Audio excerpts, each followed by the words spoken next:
한번 따라 하실까요? 건너가는 믿음. 이번 연말 특별 새벽 기도의 주제가 뭐라고요? 우리에게 믿음을 뭐하소서? 더하소서.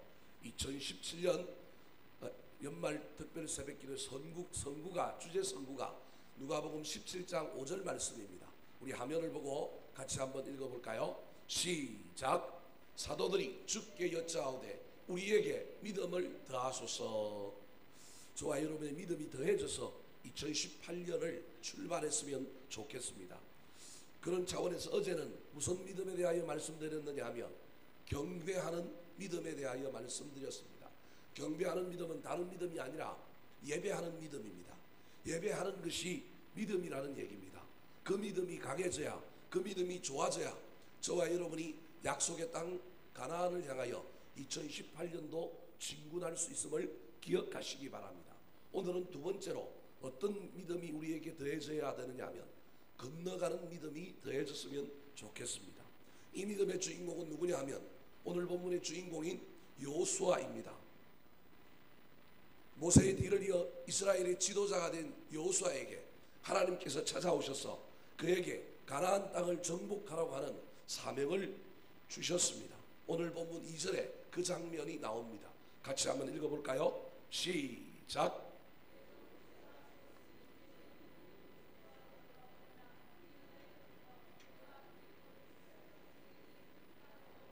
주는 그 땅으로 가라. 이것이 모세에게 주어진 사명입니다. 가나안 땅 가는 것이 사명입니다. 그런데 2절 말씀을 다시 보여주시겠습니까? 그냥 가는 것이 아니라 두 가지가 그 앞에 있습니다. 하나는 혼자 가는 것이 아니라 어떻게 갑니까? 더불어 가야 합니다. 사랑하는 성도 여러분, 2018년도 혼자만 복받고 혼자만 예배하고 혼자만 잘 사는 삶을 사는 것이 아니라 가족과 함께 가고 자녀들과 함께 가고 좋은 사람들과 더불어 일어나 함께 갔으면 좋겠습니다. 혼자 가면 외롭고 힘들고 낙심하게 됩니다. 더디 가더라도 함께 가야 합니다. 모세가 이스라엘 백성들이 우상 숭배하고 하나님께서 그들을 다 죽이고 새로운 백성을 일으켜서 모세는 여전히 지도자 삼아 가나안 땅으로 데리고 가겠다고 했을 때 모세는 안 됩니다. 나 혼자는 안 됩니다. 차라리 내 이름을 생명책에서 지어주시고 저들을 살려주셔서 저들을 데리고 가십시오. 그렇게 기도했더니 하나님은 그 모세의 놀라운 마음을 보시고 백성들도 살려주셨고 모세도 여전히 지도자가 되게 해주셨습니다. 2018년도에 누구랑 함께 갈지 잘 살펴보시기 바랍니다. 남편은 아내와 함께 가십시오. 아내는 남편과 함께 가시고요. 부모는 자녀와 함께 가고요. 자녀들은 부모를 의지하며 가시기 바랍니다. 교회 안에서도 신앙생활을 혼자 하지 마시고 더불어 함께하고 손을 붙잡고 함께 가시기 바랍니다. 또 다른 하나는 가나안 땅 가는데 어떻게 가라고 2절에 이야기하고 있느냐 하면 요단강을 뭐하라고요? 건너라, 그렇게 말하고 있습니다. 약속의 땅 가나안 땅을 갈 때 2018년이라고 하는 시간 속으로 우리가 들어갈 때 더불어도 함께 가야 하지만 어떻게 가야 하느냐 하면 요단강을 건너야 합니다. 요단강과 이스라엘 백성들이 건너왔던 홍해는 차이가 있습니다. 홍해는 이스라엘 백성들에게 기적과 같은 그러한 역사였지만 알고 보면 쉬웠습니다. 왜냐하면 모세가 지팡이를 가지고 요단을 가리키니 갈라져서 마른 땅이 드러났습니다. 여러분, 마른 땅을 가는 게 쉬워요? 물이 철철철 넘쳐 흐르는 강을 걸어가는 게 쉬워요? 마른 땅이 갈라진 건 분명히 기적이지만 그 기적을 경험하고 그 길을 들어가는 것은 가슴 벅차서 갈 수 있습니다. 그런데 요단강은 그런 일이 먼저 일어난 것이 아니라 순종하고 걸어갔더니 나중에 요단강에 물이 갈라졌습니다. 큰 차이가 있는 것입니다. 저와 여러분이 2018년을 홍해처럼 건너가야 되는 것이 아니라 어떻게 건너가야 되느냐 하면 요단강을 건너가는 것입니다. 역사가 벌어지고 우리에게 조건과 환경이 펼쳐져서 벌어진 홍해를 향하여 걸어가는 것이 아니라 우리가 그 길을 걸어갈 때 요단은 갈라지고 요단은 드러나게 된다는 사실을 믿고 저와 여러분이 그 요단을 건너가시기 바랍니다. 그래서 뭐가 믿음이냐 하면 그림을 한번 보여주시겠습니까? 건너가는 것이 믿음입니다. 한번 따라 하실까요? 건너가는 것이 믿음입니다. 저 말은 건너가는 믿음은 어떤 믿음이냐 하면 순종하는 것이 믿음이라는 것입니다. 건너간다라고 하는 말은 하나님이 주시겠다고 하신 그 약속의 말씀을 믿고 뭐 하는 거예요? 순종하여 가는 겁니다. 아직 갈라지지 않았습니다. 아직 뭐가 보이지 않습니다. 그러나 뭐 함으로 간다고요? 순종함으로 가는 겁니다. 그러므로 건너가는 믿음은 무슨 믿음이라고요? 순종하는 믿음입니다. 경배하는 믿음은 무슨 믿음이라고요? 예배하는 믿음이었습니다. 오늘 두 번째 제가 여러분에게 말씀드리고자 하는 믿음은 어떤 믿음이냐면 건너가는 믿음, 순종하는 믿음입니다. 우리는 순종은 마음으로 한다, 머리로 한다 그렇게 생각합니다. 그런데 순종은 행동하는 것입니다. 사랑하는 성도 여러분, 저와 여러분이 행동함으로 2018년을 순종했다고 말하게 되시기를 축복합니다. 오늘을 살아가는 우리에게도 여호수아에게 있었던 이 상황이 여전히 우리 앞에 펼쳐 있습니다. 우리도 이제 2017년이라고 하는 요단강을 건너 2018년이라고 하는 가나안 땅을 향하여 진군해야 할 뿐만 아니라 그곳을 점령하고 꿈을 이루고 비전을 이루고 삶을 일구어내야 합니다. 행동으로 순종하여 2018년 인생의 전쟁터에서 승리하고 형통했으면 좋겠습니다.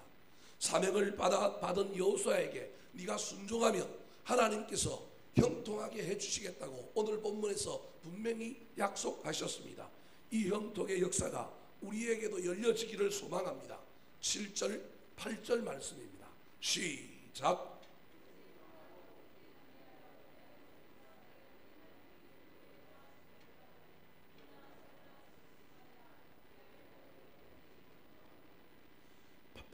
이 율법책을 내 입에서 떠나지 말게 하며 주야로 그것을 묵상하여 그 안에 기록된 대로 다 지켜 행하라. 그리하면 내 길이 평탄하게 될 것이며 내가 형통하리라. 더불어 함께 요단강 건너라. 그러면 어떻게 된다고요? 형통한다. 이것이 하나님께서 우리에게 주신 놀라운 약속의 말씀입니다. 사랑하는 성도 여러분, 저와 여러분도 2018년을 건너갑시다. 더불어 함께 요단강을 건너갑시다. 순종하는 믿음이 형통의 복을 받는다는 놀라운 사실을 기억하여 2018년에 건너가는 믿음으로, 순종하는 믿음으로 하나님께서 우리에게 예배하신 놀라운 형통의 복을 받게 되시기를 예수 그리스도의 이름으로 축원합니다. 자, 그렇다면 건너가는 믿음에는 어떤 것이 있을까요? 건너가는 믿음에는 어떤 특징이 있을까요? 건너가는 믿음이 도대체 무엇이길래 우리는 그 믿음을 더해야 할까요? 따라 하시겠습니다. 마음을 강하게 하고 담대히 해야 합니다. 건너가는 믿음, 순종하는 믿음의 첫 번째 특징은 마음을 다스리는 겁니다. 마음을 붙드는 겁니다. 마음이 흔들리지 않는 것이 순종하는 믿음의 첫 번째 요소라고 하는 사실을 기억하시기 바랍니다. 흔히 우리는 믿고 난 다음에 순종하는 것으로 이해합니다. 하지만 이것은 일부는 맞고 일부는 틀립니다. 때로는 순종하는 것이 믿음일 수 있습니다. 믿고 순종하지만 때로는 뭐 하는 것이 믿음이라고요? 순종하는 그 자체가 뭐일 수 있느냐면 믿음일 수 있습니다. 이런 의미에서 분명히 순종은 행동하는 것입니다. 머리로 마음으로 뭘 하는 것을 순종이라고 자꾸 착각하면 우리에게 아무 일도 일어나지 않습니다. 순종은 뭐 하는 거라고요? 행동하는 겁니다. 사명을 받았으면 순종하여 그 사명을 향하여 걸어가는 겁니다. 그래서 순종은 가는 거예요. 건너는 겁니다. 그러므로 믿음은 이성의 생각이나 어떤 신념을 넘어 행동하는 것이 믿음입니다. 그런데 문제는 우리 인간의 행동을 가능케 하는 것이 마음이라고 하는 사실입니다. 사명이라고 하는 것을 받았으면, 그 사명을 받았으면 순종하면 되는데, 그 순종을 향하여 걸어가면 되는데, 이 사명과 순종 사이에 우리의 마음이 끼어 있습니다. 그리고 이 마음이 사명과 순종 사이에 놓여 있는 요단강과 같은 것이라서 우리 마음이 먼저 이 문제를 해결하지 않으면 받은 사명을 가지고 2018년도를 건너가는 것, 그 사명을 가지고 순종하는 것이 쉬운 일이 아닌 것입니다. 그러므로 사명에서 요단강을 건너 순종으로 건너가는 믿음이 되기 위해서는 마음을 다스리는 자가 되어야 합니다. 마음을 합정해야 합니다. 마음이 좌로나 우로나 치우치지 않아야 합니다. 마음이 흔들리면 절대 사명에서 순종으로 갈 수 없습니다. 순종으로 가야 약속의 땅에 이르고 약속의 땅에 가야 형통을 얻게 되는 그 놀라운 단계가 있는데, 우리가 이걸 행하지 않고 그냥 마음으로만 자꾸 해결하려고 하고 그냥 마음으로 순종했다고 생각하기 때문에 어려움이 있는 것입니다. 사랑하는 성도 여러분, 오늘 본문에도 모세가 죽고 난 다음에 이 여호수아에게 하나님이 가나안 땅 점령하라고 사명을 주었는데 여호수아의 마음이 문제가 생겼습니다. 받은 사명과 순종 사이에 뭐가 끼어 있다고요? 마음이 끼어 있는 거예요. 이 마음이 해결되지 않을까봐, 이 마음이 문제를 일으킬까봐, 이 마음에 염려와 두려움이 찾아올까봐 하나님이 찾아오셔서 그에게 말씀하셨습니다. 마음 빼앗기면 안 된다. 흔들리지 않고 마음 붙들어라. 마음이 먼저 해결돼야 네가 순종할 수 있다 말씀하고 있는 것입니다. 6절 7절 말씀 같이 한번 읽어볼까요? 먼저 6절입니다. 시작.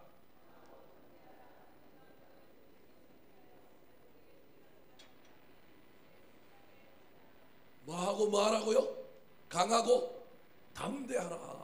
하나님의 내 명령입니다. 제발 네 마음 흔들리면 안 돼. 모세가 죽었다고 염려하면 안 돼. 두려워하면 안 돼. 너도 할 수 있어. 내가 너한테 사명 줬잖아. 마음이라고 하는 요단강을 건너. 그래야 눈에 보이는 요단강 건널 수 있어. 마음의 요단강 먼저 건너.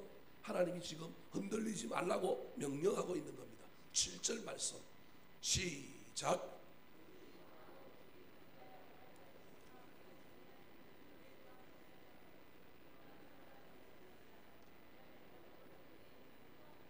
(6절에서는) 강하고 담대하라 그래놓고 (7절에서는) 뭐라고 얘기해요? 오직 강하고 극히 담대하라. 강조가 2개가 붙은 거예요. 강하고 담대하라 앞에, 강하고의 앞에 오직, 담대하라 앞에 뭐예요? 극히. 여러분, 마음 다스리고 마음의 평정심을 유지하고 마음의 확신을 가지는 것이 얼마나 중요하면 하나님이 그 얘기를 할까요? 사랑하는 성도 여러분, 지금도 여러분의 마음이 흔들립니까? 내년도에 어떻게 살까? 내년도에 내가 또 어떻게 해야 되나? 이런 의심과 이런 염려가 여러분에게 있습니까? 마음을 지키십시오. 마음을 지켜야 건너갈 수 있습니다. 마음을 지켜야 뭐 할 수 있느냐 하면 순종할 수 있습니다. 순종해야 땅을 차지하고 형통할 수 있는 겁니다. 마음 다스리는 문제가 얼마나 중요했던지 7절하고 6절하고 7절에서만 이야기하는 것이 아니라 하나님이 한 번 더 얘기합니다. 9절 말씀 같이 읽어볼까요? 시작.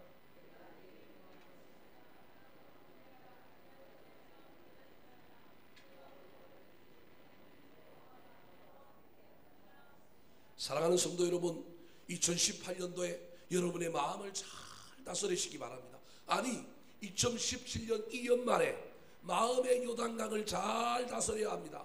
흔들리지 않는 평정한 호수로 만들어야 합니다. 그래야 저와 여러분이 2018년도를 건너갈 수 있습니다. 악한 마귀에게, 환경과 사람에게 마음을 빼앗기지 마시기 바랍니다. 마음을 빼앗기면 다 빼앗깁니다. 마음을 다스리고 지키면 하나님의 임재가 임하고 능력이 생깁니다. 그래서 사명을 붙들고 인생의 요단강을 건너 순종할 수 있습니다. 건너가기만 하면 하나님께서는 우리에게 형통함을 주실 것입니다. 홍해는 갈라진 기적이었고 요단강은 갈라진 기적이 아니라 강하고 담대한 마음으로 순종하여 건너갈 때 갈라진다는 사실을 기억하여 좌로나 우로나 흔들리지 않는 마음으로 인생의 여러 요단강을 2018년도에 잘 건너서 사명 붙들고 약속의 땅으로 순종하여 들어감으로 말미암아 하나님께서 예비하신 놀라운 형통의 복을 받는 저와 여러분 되시기를 예수님의 이름으로 축원합니다. 두 번째, 건너가는 믿음, 순종하는 믿음이 되기 위해서는 어떻게 해야 될까요? 첫 번째로는 마음을 잘 다스려야 된다 말씀드렸습니다. 두 번째, 따라 하시겠습니다. 약속을 굳게 붙들고 바라보아야 합니다. 모세의 죽음으로 영적인 침체와 두려움에 사로잡혀 있었던 여호수아에게 찾아오신 하나님께서는 여호수아가 그의 시선을 땅만 바라보고 앞에만 바라보지 않고 멀리 바라보기를 원하셨습니다. 여러분, 저와 여러분도 인생길을 살아갈 때 당장 오늘과 눈앞에 있는 것만 바라보는 것이 아니라 멀리 바라보는 것이 중요합니다. 해변가에서 똑바로 걷는 시합을 할 때도 눈앞 발 앞을 보고 가면 절대 그 발자국이 똑바로 나지 않습니다. 근데 저 멀리 표대를 딱 바라보고 그것만 바라보고 그냥 발바닥은 보지 않고 걸어가면 또 바르게 갈 수 있습니다. 이것은 우리 믿음의 선조들이 이미 6, 70년대 어려운 시절을 지날 때 새마을 운동을 하고 보릿고개를 넘을 때 이미 우리 믿음의 선조들이 한국교회에서 경험했던 이야기입니다. 이들은 삶이 고달팠습니다. 우리처럼 부유하지가 못했습니다. 우리는 부유한데도 안 행복하지만 우리 믿음의 선배들은 얼마나 삶이 힘들었는지 모릅니다. 그래서 뭐라고 얘기했느냐 하면 그냥 가난도 아니고 무슨 가난이라고요? 찢어지게 가난했습니다. 그런데도 불구하고요, 그들은 그 모든 것을 흔들리지 않고 잘 이겼습니다. 왜 그런지 아십니까? 그들은 이 땅에 살고 있지만 그들의 시선이 어디에 있었습니까? 천국에 있었습니다. 오늘날 우리는 이 땅에 살지만 시선이 어디에 있느냐 하면 자꾸 이 땅만 바라봅니다. 심지어 지하까지 시선을 파고 있는 거예요.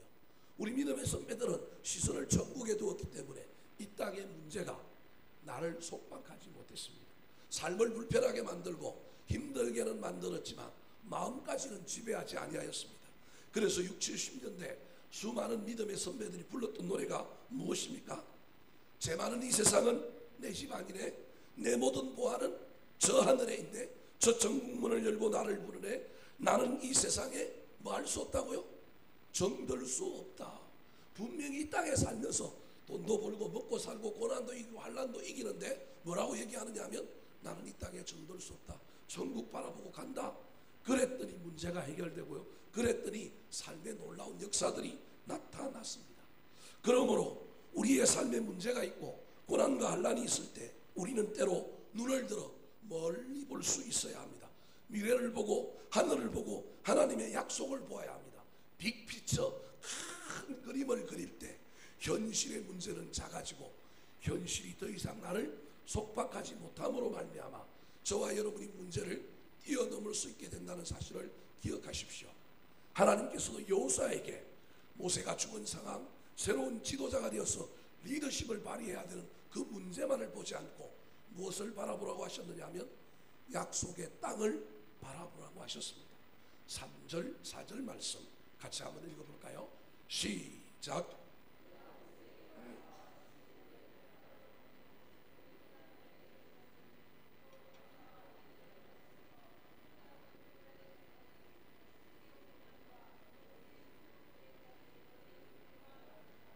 발바닥으로 밟는 곳은 다 뭐 하겠다고요? 주겠답니다. 그리고는 4절에서는 구체적으로 땅의 경계까지 알려줍니다. 저기 보십시오. 남쪽으로는 광야, 유대 광야를 얘기합니다. 북쪽으로는 저 북쪽에 레바논이라고 하는 그 산림이 있었는데 그 레바논에 있는 큰 강, 유브라테스라고 하는 그 강까지가 북쪽의 땅의 경계라는 겁니다. 서쪽은 헷 조속의 온 땅이라고 이스라엘 백성들이 요단 동편에서 이미 전쟁하여 승리했던 그 땅을 이야기합니다. 그리고 서쪽은 해지는 대가 어디냐면 지중해를 이야기합니다. 그렇게 땅의 경계를 딱 정해주면서 흔들리지 마. 넌 반드시 이겨. 넌 반드시 이 땅 차지해. 하나님께서 위대한 약속을 그에게 주셨습니다. 땅에 대한 약속만 주신 것이 아니라 하나님이 함께 하신다. 하나님의 임재에 대한 약속도 주셨습니다. 5절 말씀 같이 한번 읽어볼까요? 시작.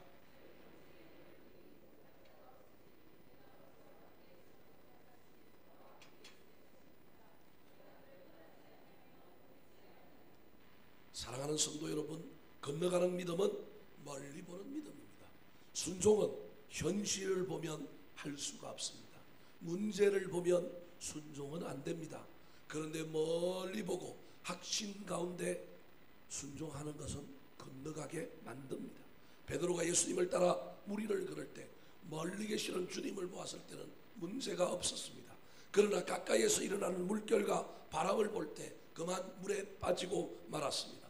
그러므로 사람 보지 말고 문제 보지 말고 둯대를 바라보고 예수님을 바라보고 약속을 붙들고 2018년을 건너가십시오. 혹시 아직 약속을 받지 못했습니까? 혹시 아직도 하나님이 나에게 주신 큰 꿈과 비전, 하나님이 나를 쓰시겠다, 하나님 나를 인도하시겠다 하신 그 이야기가 내 안에 없습니까? 하나님께 달라고 이 연말에 기도하시기 바랍니다. 내년에 흔들리지 않고 바라보면서 걸어가야 할 사명, 비전, 꿈과 하나님께서 나에게 약속하실 복을 말씀해 주십시오. 기도하십시오. 그래서 그것을 붙들고 고난을 만날 때마다, 환난을 만날 때마다, 내 마음이 흔들릴 때마다 다시금 그것을 꺼내놓고 하나님 약속하셨지요. 이건 이루어 주실 것이죠. 그래서 이걸 바라보고 현실을 넘어서 인생의 요단강을 건너가는 저와 여러분 되시기를 예수님의 이름으로 축원합니다. 마지막으로 건너가는 믿음, 순종하는 믿음에는 어떤 특징이 있을까요? 첫 번째는 뭐였다고요? 뭐가 있어야 한다고요? 마음을 잘 다스려야 된다. 마음. 이 마음의 평정심, 이 마음의 확신을 있어야만이 건너가는 믿음, 순종하는 믿음이 된다. 그래서 이 마음 빼앗기지 않도록, 사람에게, 환경에게, 악한 마귀에게 빼앗기지 않도록 마음 잘 지켜야 합니다. 두 번째는 건너가는 믿음, 순종하는 믿음에 또 어떤 특징이 있어야 한다고요? 약속이 있어야 한다는 거예요. 마음도 지키고요, 그 다음에 내 안에 약속이 있는가? 내가 지금 현실만 보고 땅만 보고 있는 것이 아닌가? 저 멀리 바라보고 꿈을 바라보고 비전을 바라봐야 되는데 그걸 바라보고 있는가? 이게 없으면 큰일 납니다. 여러분 달라고 해야 됩니다. 우리 아들에게 어떤 약속이 있습니까? 어떤 꿈이 있습니까? 내 인생 노년에 어떤 것이 있습니까? 비록 내가 병들어 있을지라도 하나님 앞에 기도하십시오. 그래서 하나님 나를 살려주셔서 살려주신 내 육신 가지고 내가 하나님 앞에 어떻게 쓰임받을지 그 꿈과 비전을 보면 살아납니다, 여러분. 그래서 우리가 약속이 있어야 돼요. 세 번째, 건너가는 믿음에게 있어야 할 것이 무엇일까요? 따라 하시겠습니다. 말씀과 함께 사는 것이 형통의 비결입니다. 건너가는 믿음, 순종하는 믿음에는 반드시 말씀이라고 하는 엔진을 달아야 합니다. 이 엔진이 없으면 가다가 멈추게 됩니다. 8절 말씀 같이 한번 읽어볼까요? 시작.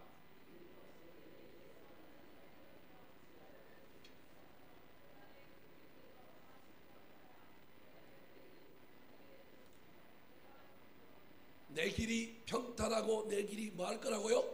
형통한다. 그렇게 말하고 있습니다. 건너가는 믿음, 순종하는 믿음이 되면 그 길이 요단강을 건널 뿐만 아니라 건넌 이후에도 그 길이 평탄하고 형통한다는 거예요. 그런데 그 앞에 그리하면이라고 하는 단어가 있습니다. 요단강을 건너고 난 다음에는 평탄한 길, 형통한 길을 걸어가기 위해서는 해야 할 것이 세 가지가 있대요. 8절에 보니까 첫 번째로는 율법책, 말씀을 내 입에서 뭐 하지 않는 거라고요? 떠나지 않는 거예요. 이게 오늘날 치면 뭐예요? 암송. 한국교회 안에 암송 다 사라져 버렸어요. 옛날에는 수련회 가서라도 밥을 먹기 위해서라도 뭘 했어요? 암송했는데 요즘은 그거 하면 비인격적이다, 비윤리적이다. 어떻게 교회에서 먹는 것 갖고 우리를 이러느냐. 그래서 이제는 다 어떻게 됐어요? 사라져 버렸습니다, 여러분. 대학생 선교단체에서 제일 유명한 암송으로 유명한 단체가 있는데 내비게이터라고 하는 단체입니다. 요즘 내비게이터가 암송 안 합니다. 암송하니까 애들이 안 모여요. 다른 선교단체들도, 대학생 선교단체들도 애들이 안 모여서 난리인데 암송 안 하면 안 된다고 하니까 내비게이터는 더 안 모이는 거예요. 그래서 지금 내비게이터에 있는 모든 선교단체 간사들이 회의를 하고 있습니다. 암송을 어떻게 할 거냐. 우리가 제일 잘하는, 우리 선교단체가 제일 잘하는 게 암송이었는데, 그래서 여러분 기독교 서점에 가보면 내비게이터에서 나오는 암송 카드가 있어요, 없어요? 있어요. 그 단체가 제일 잘하는 게 암송이란 말이에요. 근데 이 암송이 사라져버린 거예요. 여러분, 암송이 사라졌다고 하는 이 말 속에서 저와 여러분이 말씀을 가까이 하느냐 안 하느냐의 문제로 이해를 해야 합니다. 그래서 우리도 암송을 부활하자 그런 얘기가 아니라, 암송한다는 것은 입에 가장 가까이 뭐가 있는 거예요? 말씀이 있는 거예요. 사랑하는 성도 여러분, 제가 죄인입니다. 제가 죄인이지만 제가 의인될 수 있는 건 제 옆에 뭐가 있기 때문에 의인될까요? 성경이 있기 때문에 그렇습니다. 여러분 잘 기억하십시오. 제가 목사로서 그래도 고매한 인격과 고매한 말을 할 수 있는 이유는 그래도 제 옆에 늘 뭐가 있기 때문에 그렇다고요? 성경이 있기 때문에 그렇다니까요. 여러분 신기한 것 같지만 그래요. 차 안에 성경이 있는 것, 내 손 옆에 성경이 있느냐 없느냐 천지차이입니다. 여러분 요즘 인터넷이 발달되고 문화가 발달되고 미디어가 발달돼서 얼마나 좋습니까? 우리 교회도 말씀 다 띄워주니까 성경 안 갖고 와도 돼요, 안 돼요? 되지요. 근데 어제 불이 나가가지고 방송이 안 되니 많이 당황하셨죠? 우리가 얼마나 이런 시대를 살고 있는지 모릅니다. 여러분, 말씀을 가까이 두셔야 그것이 우리를 순종하게 만들고 우리를 형통하게 만든 겁니다. 또 하나가 있는데 그게 뭐예요? 묵상입니다. 첫 번째가 암송이라고 한다면 두 번째가 뭐예요? 묵상입니다. 세 번째가 뭐예요? 기록된 대로 다 지켜 행하는 것. 말씀대로 사는 훈련, 말씀대로 살아보는 스트러글이 있어야 되는 겁니다. 사랑하는 성도 여러분, 말씀을 가까이 하십시오. 말씀을 묵상하십시오. 묵상의 능력 가지고 삶의 현장에서 말씀대로 살려고 애를 쓰시기 바랍니다. 그러면 복을 받습니다. 계시록 1장 3절 말씀입니다. 시작.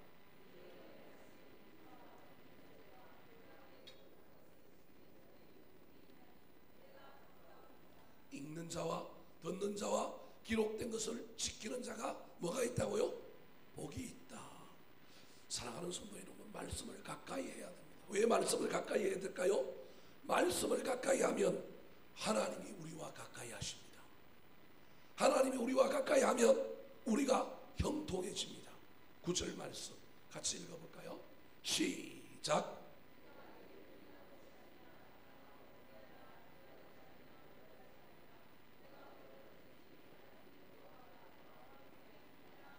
사랑하는 성도 여러분, 2018년에는 말씀을 더욱 가까이 하시기 바랍니다. 읽고 듣고 묵상하며 말씀대로 실천하며 살려고 길을 쓰시고 애를 쓰십시오. 그러면 말씀이 여러분을 위로하고 여러분을 인도하고 여러분에게 새로운 통찰과 능력을 주실 것입니다. 올바르게 삶을 해석하게 만들고 올바른 선택을 할 수 있는 지혜와 통찰을 주실 것입니다. 제발 듣는 것으로만 살지 마시고 여러분이 말씀의 보화를 캐내시기 바랍니다. 흔들릴 때마다 그 말씀이 여러분을 붙들어 주실 것입니다. 그리하여 2018년이라고 하는 약속의 땅에 무사히 도착하여 그 길을 복되고 형통한 길로 만드는 저와 여러분 되시기를 예수님의 이름으로 축원합니다. 한번 따라 하실까요? 건너가는 믿음.